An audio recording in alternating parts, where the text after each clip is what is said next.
Hmm.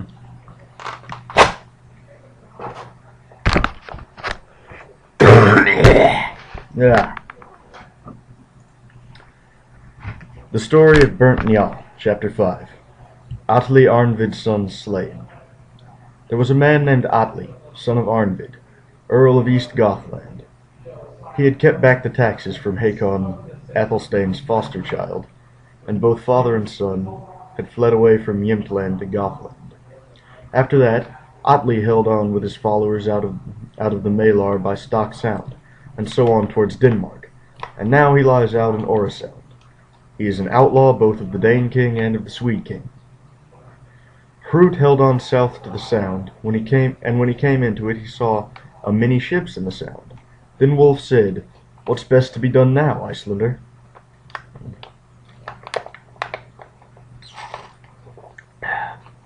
"Hold on our course," said Hrut, "for nothing ventured, nothing had.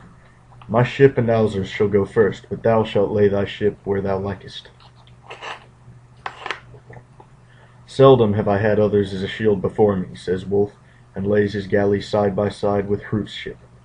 And so they hold on through the Sound. Now those who are in the Sound see that ships are coming up to them, and they tell Atli. He answered, then maybe there'll be gain to be got." After that, men took their stand on board each ship. "But my ship," says Atli, "shall be in the midst of the fleet." Meantime Hrut's ships ran on, and as soon as either side could hear the other's hail, Atli stood up and said, "Ye fare unwarily.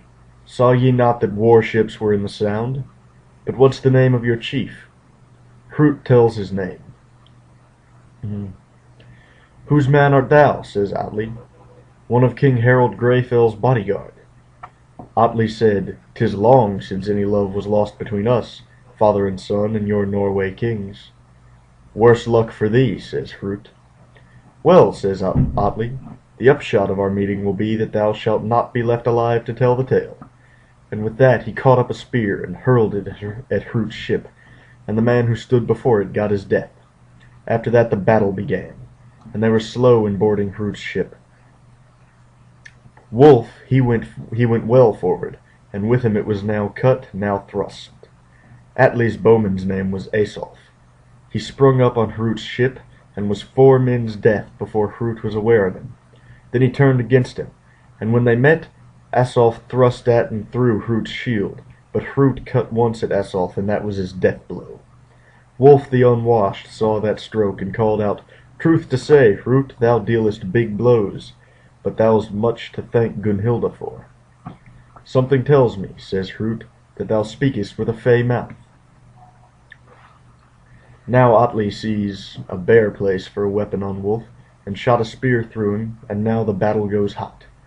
Atli leaps up on Hrut's ship and clears it fast round about, and now Alzer turns to meet him, and thrust at him, but fell down full length on his back, for another man thrust at him.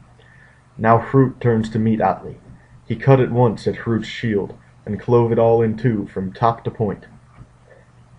Just then Atli got a blow on his hand from a stone, and down fell his sword. Hrut caught up the sword, and cut his foot from under him. After that he dealt him his death blow. There they took much goods, and brought away with them 2 ships which were best, and stayed there only a little while. But meantime Sati and his crew had sailed past them, and he held on his course back to Norway, and made the land at Limgard's side. There Sati went on shore, and there he met Augmund, Gunhilda's page. He knew him at once, and asks, How long meanest thou to be here?" "3 nights," says Sati. "Whither away, then?" says Augmund. "West to England," says Sati, "and never to come back again to Norway while Gunhilda's rule is in Norway." Augmund went away, and goes to find Gunhilda, for she was a little way off, at a feast, and Gudrid her son with her.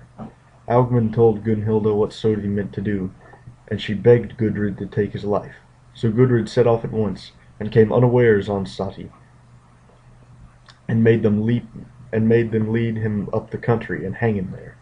But the goods he took, and brought them to his mother, and she got men to carry them all down to King's Crag, and after that she went thither herself. Hrut came back towards autumn, and had gotten a great store of goods. He went at once to the king and had a hearty welcome. He begged them to take whatever they pleased of his goods, and the king took a third. Gunhilda told Hrut how she had got hold of the inheritance and had Sodi slain. He thanked her, and gave her half of all he had.